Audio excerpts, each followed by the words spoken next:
There is something hidden in Psalm 91 that most people never notice. A name. Not just any name, but a name that does not appear in black ink or printed letters. It is not capitalized, it is not translated, it is not spoken in sermons, but it is there, lingering, breathing between the lines, waiting to be found. Many read this psalm in moments of fear. Some repeat it before they sleep, others frame it on their walls. But very few truly see it, because Psalm 91 is not just a declaration of protection. It is a veil, and behind this veil, there is a presence. Imagine a page, a simple verse printed on old parchment. Now imagine the light of heaven shining through that page, revealing something underneath, something sacred, something ancient, a whisper from eternity itself. For centuries, people have clung to the words, "He will command His angels concerning you to guard you in all your ways." They've read it in times of illness, in the face of death, in seasons of overwhelming darkness. But few have asked the question that unlocks a deeper realm of understanding.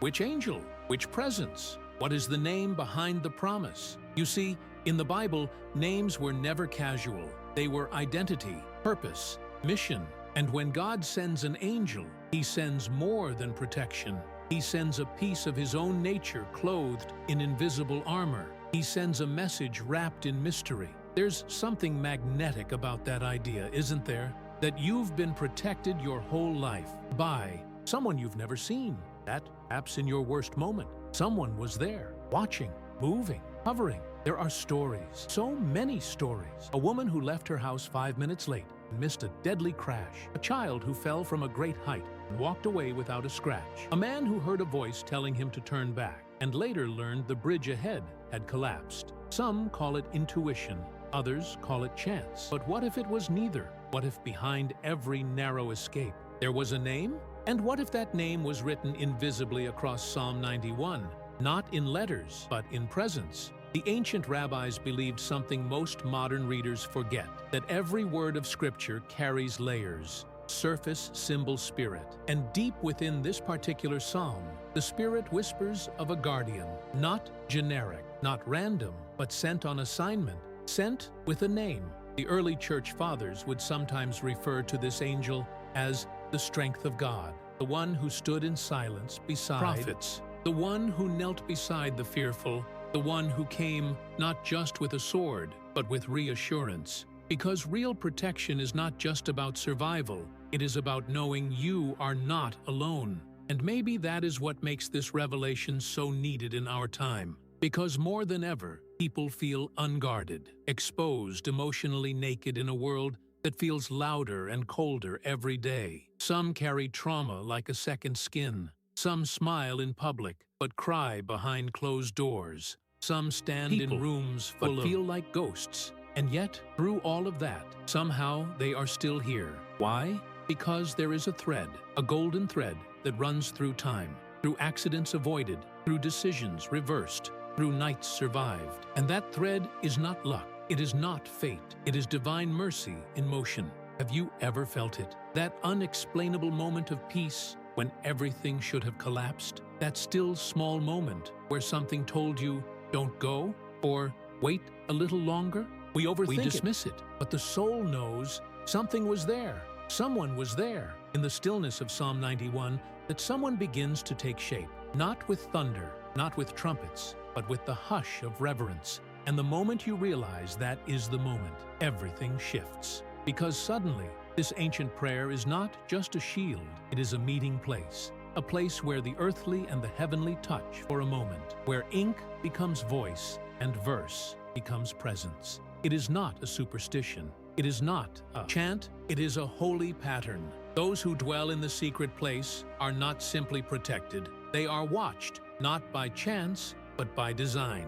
And when you start to feel that truth, not in your mind, but in your spirit, you begin to understand why this name was hidden, not to be concealed, but to be discovered by those who would feel, rather than just read. This is not just about theology. This is about your life, your near misses, your unexplained peace, your sleepless nights that ended in calm. With something you all this time, and its name was never far. If this touched something inside you, Let it echo beyond this moment. Leave a word of light in the comments. Subscribe if this voice feels familiar, because maybe, just maybe, it has been speaking to you for longer than you realize. If something in this message stirred your spirit, if a memory surfaced, a moment flashed, or your soul whispered, "This was for me," then don't let it fade into the scroll. Pause now. Write it. Mark it. Even if it's just one word, leave a comment. Because when you speak light, light answers. And if you felt this presence walking beside you through the words,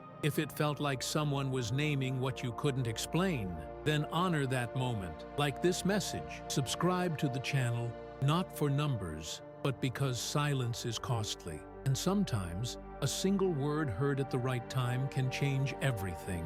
And for those who know, those who've walked through deserts, those who've tasted the loneliness no one else saw, there is something else waiting, but not for everyone. Only for the few who are ready to walk. 150 days in silence, in strength, in spirit. It's not just a guide. It's not just a book. It is a path, a spiritual immersion designed for one thing: alignment. Clarity doesn't come from noise. It comes from stillness. And the deeper your stillness, the louder the divine becomes. This path has already begun for many, and space is limited. Because this isn't a trend. It's a tool, refined in fire, built for souls done surviving and ready to return.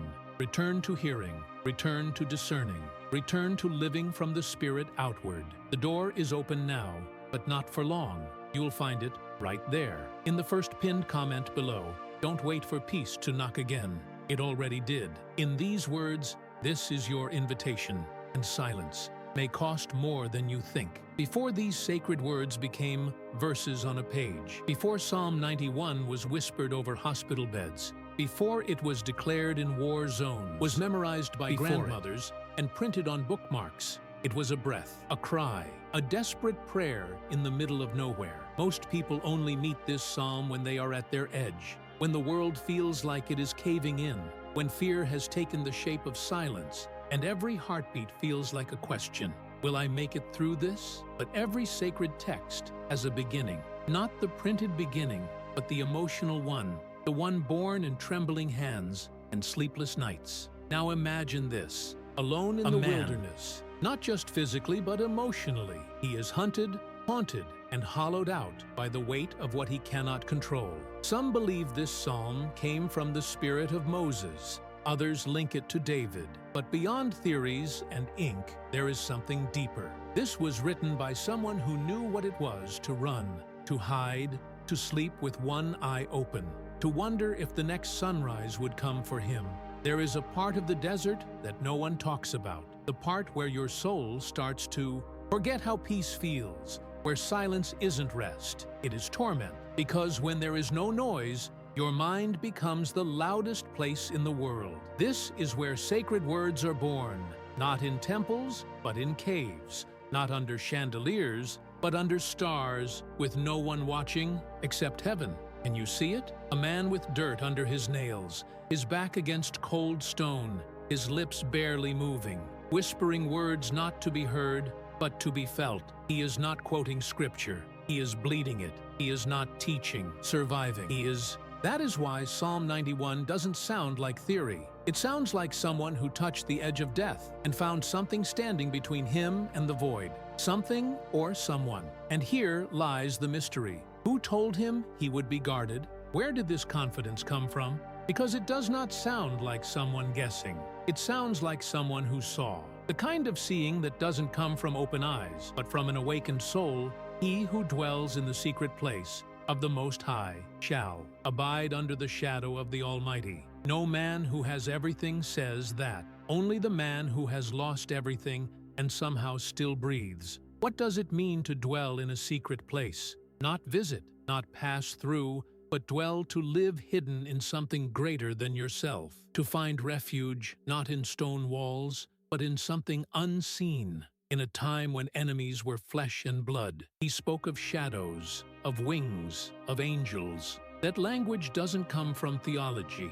It comes from experience. Because at your end, when you are and you feel something pressed gently between you and the threat, you don't forget it. You name it. You sing it. You write it down so you never lose it again. But here's something most people overlook. Before the promises in Psalm 91 were written, there was a wilderness, and wilderness is never accidental. In the Hebrew tradition, wilderness is not just a place of isolation, it is the place of encounter. Moses met the voice of God in a bush that burned but was not consumed. Elijah heard the whisper. On a mountain after fire and storm, Jesus was tested in the desert before he ever preached to a crowd. Something happens in isolation that cannot happen in comfort, because comfort feeds your senses, but the wilderness starves them until all that is left is what is eternal, and only then does the voice become clear. Psalm 91 is born from that clarity, not the clarity of logic, but the clarity of desperation. It is not written by someone trying to convince you. It is written by someone who is remembering what saved him. The structure of the psalm is almost like a staircase. It rises verse by verse, from fear to shelter, to protection, to presence. But every step began with one thing: suffering. You cannot climb toward God while holding on to control. So the wilderness breaks what the palace could not. If you have ever felt that, like everything you depended on collapsed at once, like people disappeared, like prayers hit a ceiling, then you understand what it means to be in the beginning of Psalm 91, the place where you are not asking for a miracle, you are begging for a shadow, just a whisper of covering, just a trace of something divine nearby. And this is the part that most people miss before the angels were mentioned, before the pestilence was promised to pass, before the arrows were said to miss. There was a person alone, still and finally ready to listen. God does not shout in the wilderness. He whispers, because silence filters the soul, and the ones who hear him there never forget the sound again. That's why you were led here, not to be entertained, not to be informed, but to be reminded that the same God who covered a hunted man in the dark covers you even now. If this reached something inside of you, you've ever walked through a season that made no sense, but somehow you made it through, then take a moment, write a few words below. Let your voice join the chorus of those who have walked through shadow and survived. And if you felt seen in this moment, subscribe to the channel so this voice can find you again in the next silence you enter. Because some messages don't just speak to you, they follow you and return when you need them most. Let these words settle in slowly. Do not rush them. Do not try to understand them with the mind alone. There are scriptures that speak to the intellect and others that go straight into the soul. This is one of them, because this is not a line you simply read. It is a doorway, and it opens softly. He will command his angels concerning you, your ways, to guard you in all. Pause, breathe. Now hear it again. He will command his angels concerning you to guard you in all your ways. Not the ones you consider spiritual, not just the moments you kneel or pray, but all your ways. That includes your sleepless nights, your detours, your regrets, your breakdowns. It includes the days when you felt furthest from faith, when you doubted, when you ran, when you gave up. Even then, the order stood. Even when you questioned everything, you were being watched. Not judgment by eyes but by eyes of mercy. Let that sink into the deepest places of your memory, because you have likely survived moments you do not even remember being dangerous. This verse, this sacred fragment, is not just comfort, it is revelation. It reveals the heart of a God who assigns protection not based on your worth, but based on his love. A divine instruction was issued over your life, and that instruction was simple. Guard them. The Hebrew phrase used here for command means to give charge, to assign to. Commission. This is not symbolic. This is not poetic flair. This is an actual divine act. It is heaven giving assignment. It is a military order in the language of angels. Guard them. Now picture this, a path, your path, twisting through time, winding through joy and pain, decisions, losses, victories. And beside that path, always unseen, is a presence, not passive, not distant, but deliberate, assigned to you, not as a backup plan, but as part of the original design. Can you imagine how different your story would look? If you could see the moments you were almost destroyed but were not, a text you never sent, a road you did not take, a relationship that ended just in time. We often call it coincidence, but the scripture calls it command. And there is something else in the verse, something almost hidden. He will command his angels, plural. That means more than one. That means you are not guarded by a single thread, but by a woven strategy of protection. The ancient rabbis believed that different angels carried different functions. Some guarded the body, others guarded the mind, some fought, others whispered, which means that your protection is not general. It is personalized. It adapts to the kind of attack that comes. This is not superstition. This is structure. This is intelligence far beyond human comprehension. In all your ways, not just your destination, but your process, your progress, your slow days, your confused steps, even your backtracking. There is no moment too dark for light to reach. This verse declaring that you will be protected. It is naming something far more intimate. You are known. You are tracked, not like prey, but like treasure. The level of attention spoken here is the kind that kings receive, or rather, the kind that a father gives to a beloved child. And yet, most of us live unaware. We walk under open skies, never realizing that the skies are watching back. There are those who have walked through war, through loss, through heartbreak, and something in them still stands. That is not just, that is reinforcement. Because there is a level of survival that cannot be explained by human strength. Think of the mother who prayed without knowing why, and later discovered her child was in danger. Think of the stranger who showed up at the exact moment help was needed and disappeared before anyone could thank them. Think of the moment you felt an unexplainable peace right in the middle of the storm. These are not random. These are echoes of a deeper truth. He will command his angels concerning you to guard you in all your ways. When this verse is read with reverence, something opens, a realization that the world is not as empty as it seems, that even in loneliness, you are never truly alone. And for those who feel forgotten, unseen, overlooked, let this be your awakening. Heaven has not missed your story. In fact, it has been involved all along. You may have thought no one knew your tears, but angels have stood watch in your weeping. You may have believed your pain was invisible, but a command was issued over you long before the pain arrived. You are not abandoned. You are assigned. If this speaks to something your soul already knew, but had forgotten, let your voice rise again. Share a piece of your journey in the comments. Even if it is just a word, let this space become sacred with shared stories. And if you want to keep walking this path, if this voice feels like something your heart has heard before, then subscribe.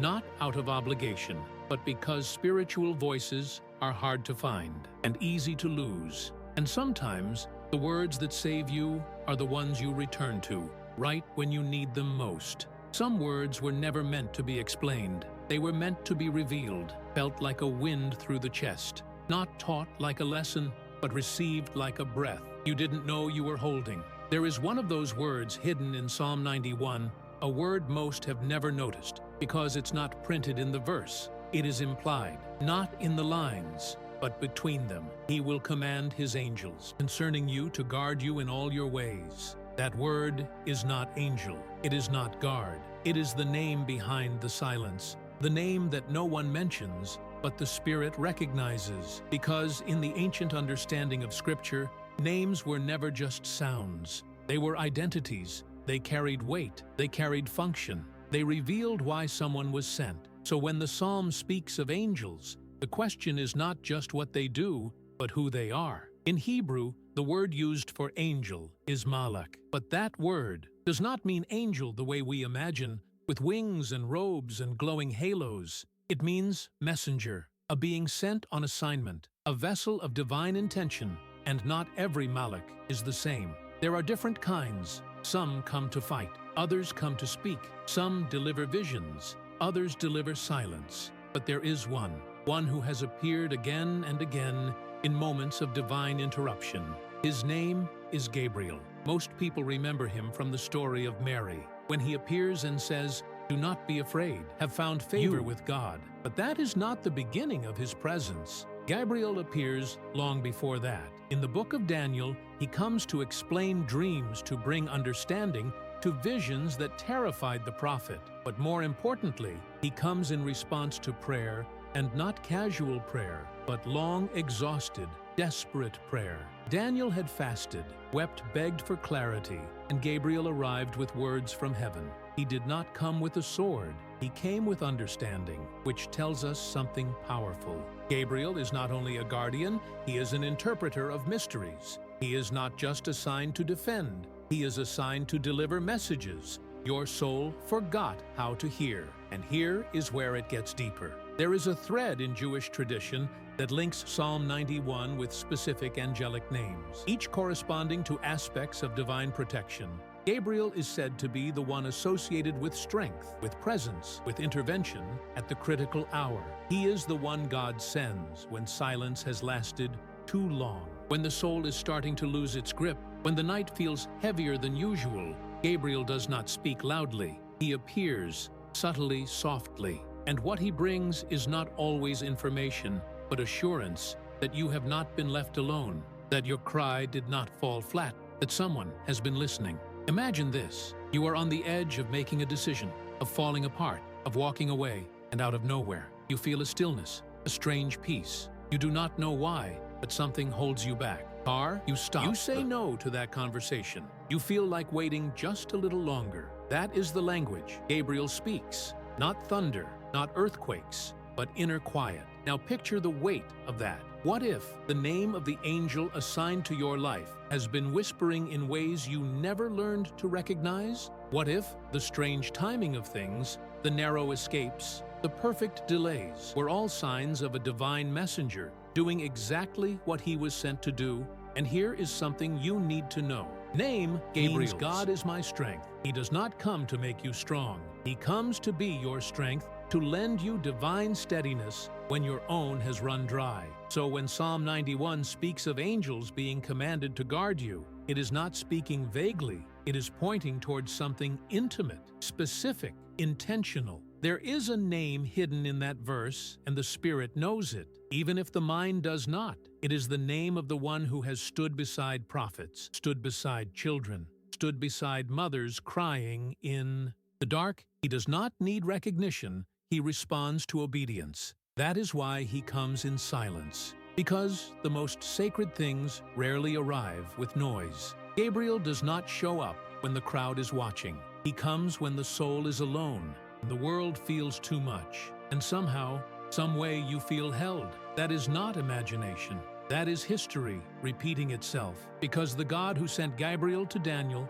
to Mary, to the edge of despair, still sends him. And the name is not magic, it is memory, a memory written in the language of eternity, a memory your spirit remembers, even if your intellect forgot. If this awakens something ancient in you, something you cannot explain, but feel deep in your chest, leave a word in the comments. Let your soul speak, even if it's just one sentence. And if this space feels like home, if this voice feels like it knows you, then subscribe now, not out of routine, but because some voices carry the sound of places you once belonged to, but couldn't name, and sometimes finds its way back. Before your mind can understand why some things happen in silence. You don't see them, you don't hear them, but you feel the aftershock. It is that moment when you realize you almost didn't make it, but you did, and you can't quite explain why. There are moments in your life where the difference between ruin and rescue was less than a breath,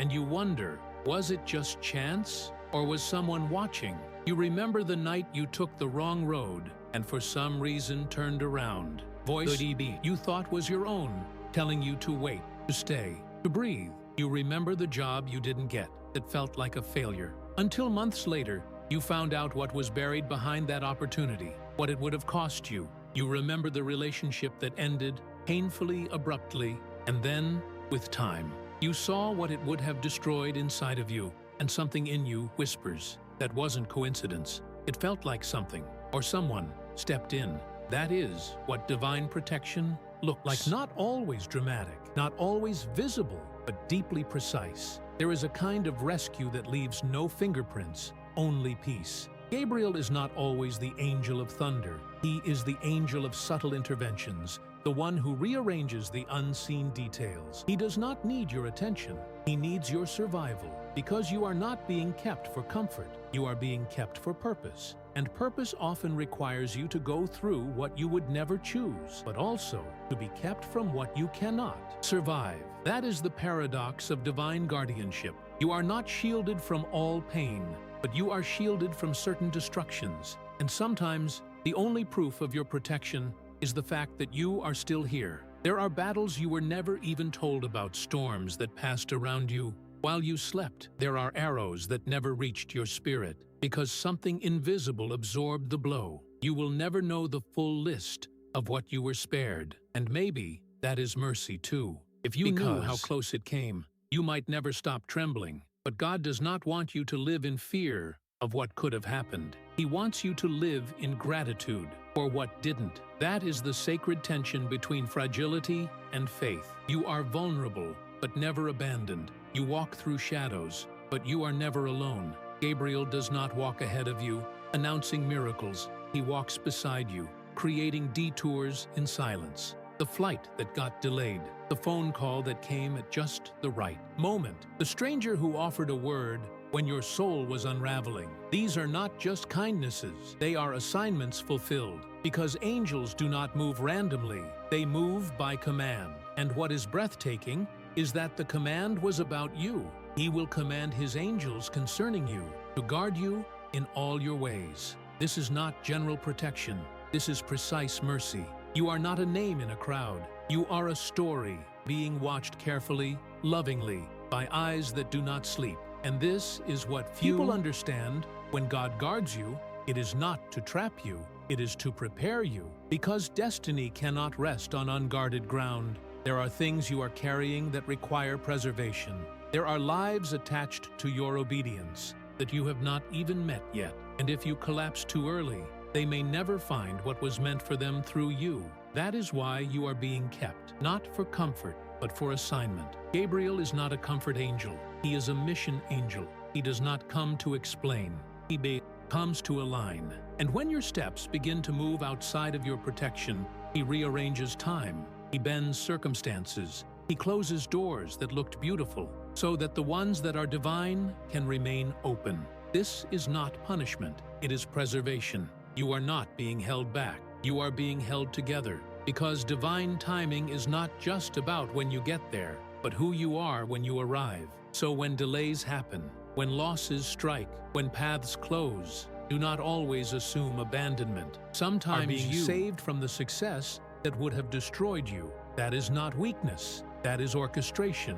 And what makes this orchestration even more sacred is that it often goes unnoticed. You may never see Gabriel, you may never hear his voice audibly, but you will know him by his trace. The open path, the cleared danger, the sustained breath in the middle of chaos. He is not a messenger for the proud. He is sent to the low places, to those in between decisions, in between breakdown and breakthrough. He does not come for applause. He comes for purpose. And maybe that is what you have been sensing. Not a coincidence, but a presence. Not a delay, but a detour created by mercy. And if that resonates with something in your spirit, if you remember moments you survived that no logic can explain, write them below. Share your near misses, your divine escapes. Let others see what invisible hands look like. And if this space feels like refuge, if these words echo in places that rarely get touched, then subscribe now. Not because it is routine, but because voices like this come as reminders,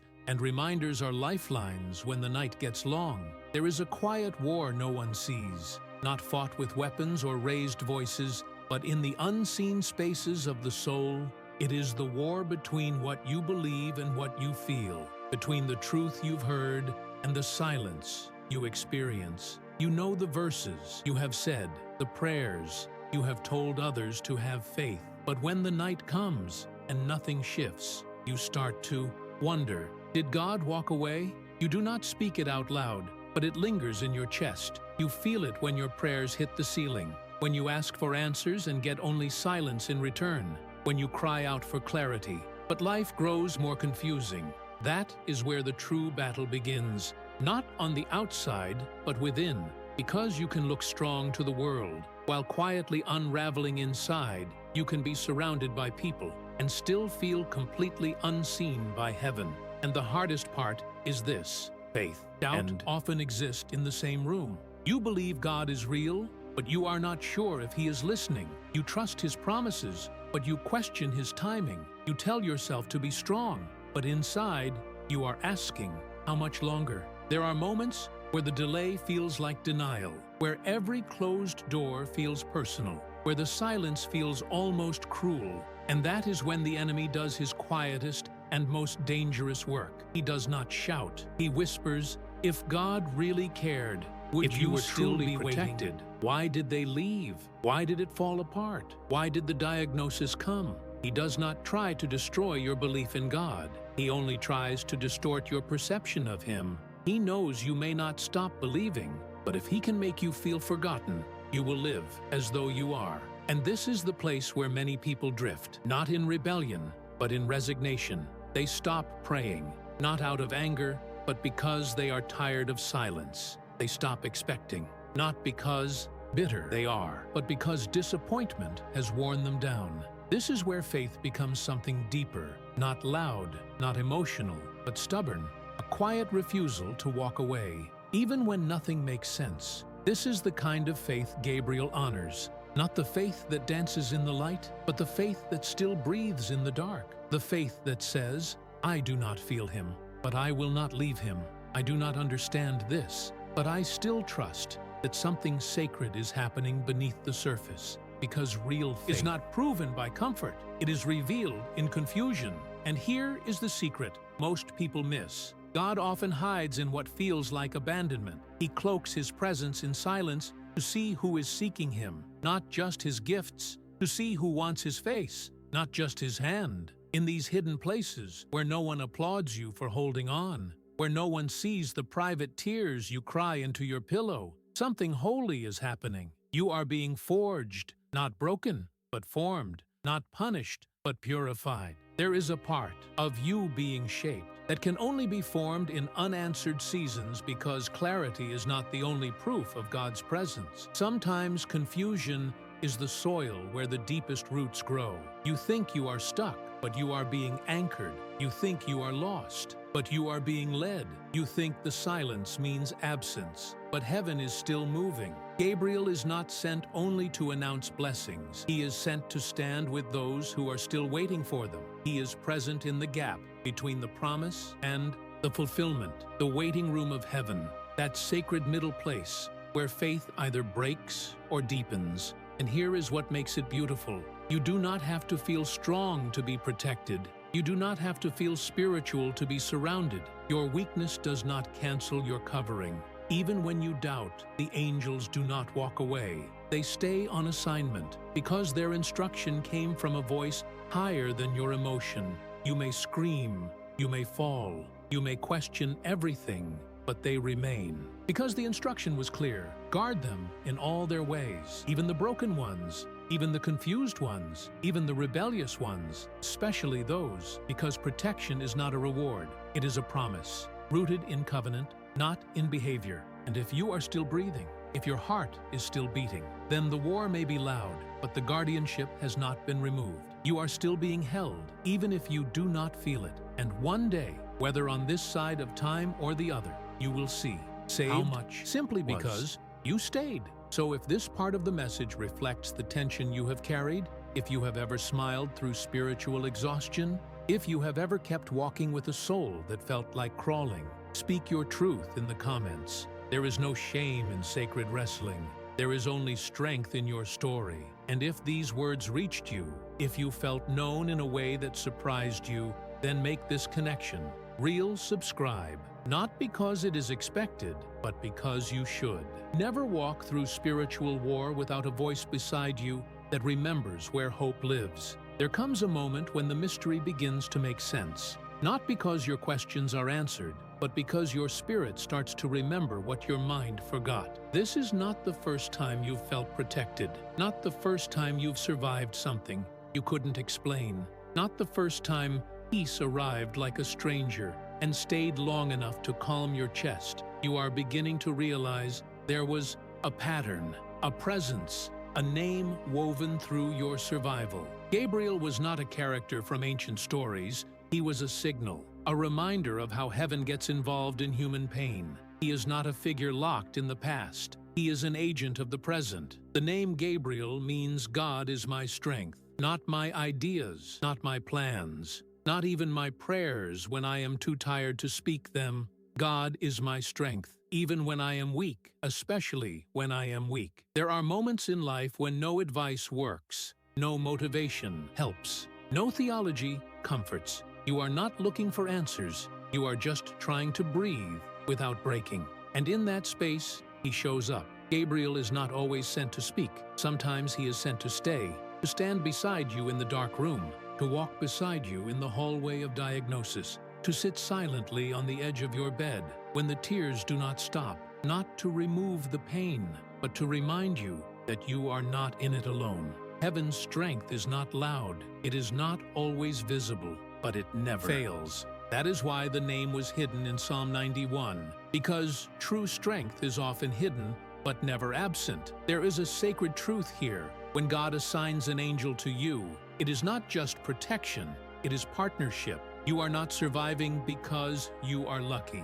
You are surviving because you are accompanied not by theory, but by presence. There is a verse in the book of Luke that says, Gabriel stood in the very presence of God, which means when he is sent to you, he is carrying more than a mission. He is carrying the atmosphere of the throne room itself. He brings with him what you forgot was available. Peace that silences panic, clarity that ends confusion, and presence that makes loneliness impossible. Think of how many times you felt outnumbered, overwhelmed, on the edge of collapse. But something held. Your mind did not unravel. Your heart did not give in.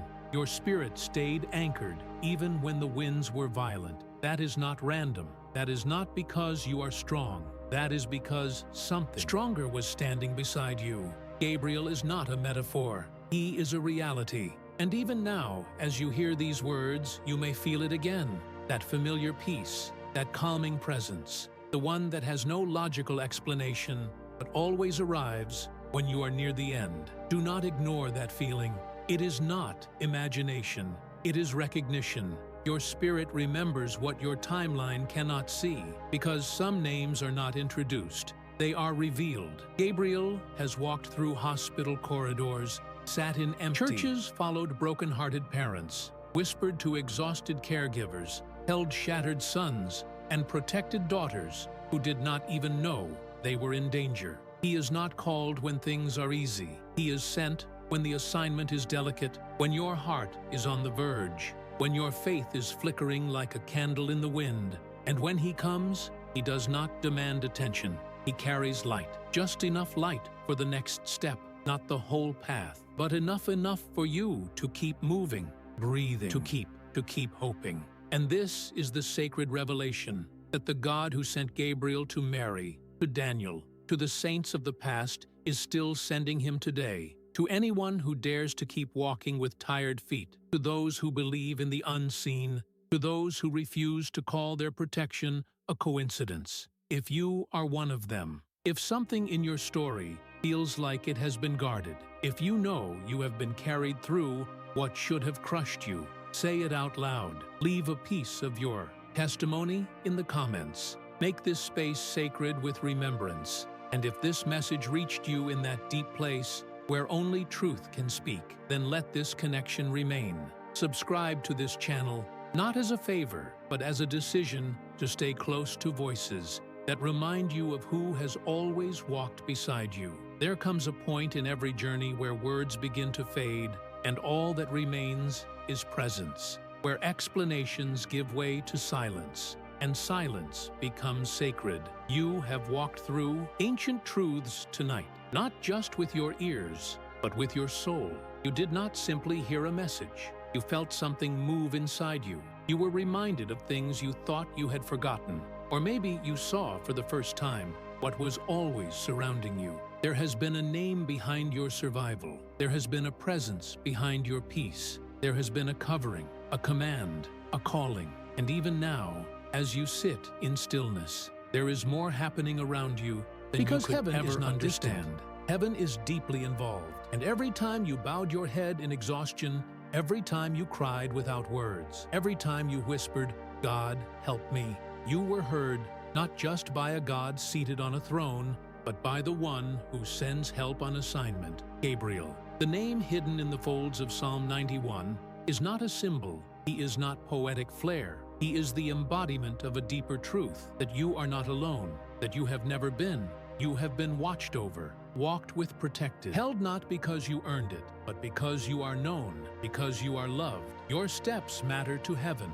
Your breath is counted. Your pain is never wasted. There are angels who were assigned before your first breath, and they will not leave until your final one. Gabriel is not a stranger to sorrow. He has stood beside humanity for centuries, bringing messages in the middle of chaos, bringing light into caves of fear, bringing strength when there was none left. And he still comes, not with trumpet sounds, but with divine timing. He comes when you feel like giving up. He comes when you are too tired to pray.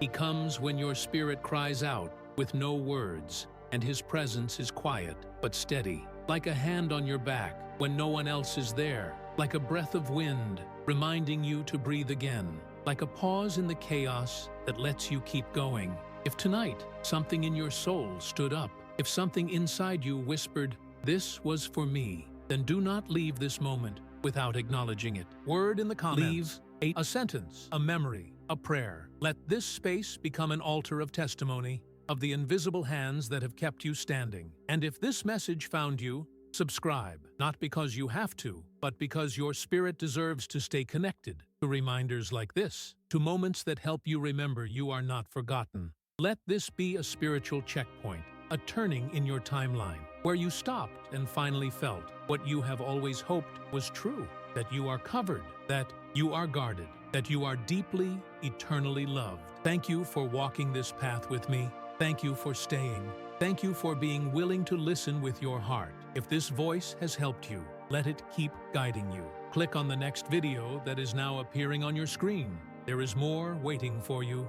There, more light, more truth, more of what your soul came here to find. And until we meet again, in the next word, in the next whisper, in the next silence, may angels walk with you, surround you, may peace, and may the name Gabriel never again be a stranger in your story. You are not alone. You were never alone, and you never will be.